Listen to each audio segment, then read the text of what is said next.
আজকে ছুটির দিনে নতুন একটা জায়গায় বেড়াতে আসলাম। সৎসঙ্গ বিহার, এটি নতুন ব্রিজের কাছে, কর্ণফুলী নদীর পাশেই।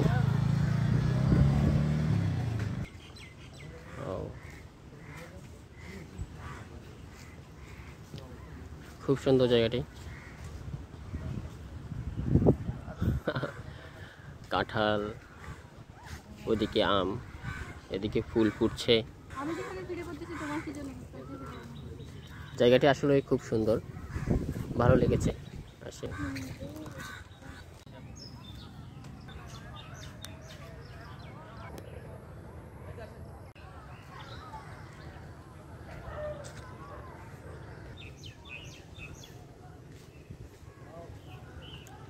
জায়গাটা যতটা ছোট ভেবেছিলাম তো ঠিক ততটা না, এটা আসলে অনেক বড় একটা জায়গা।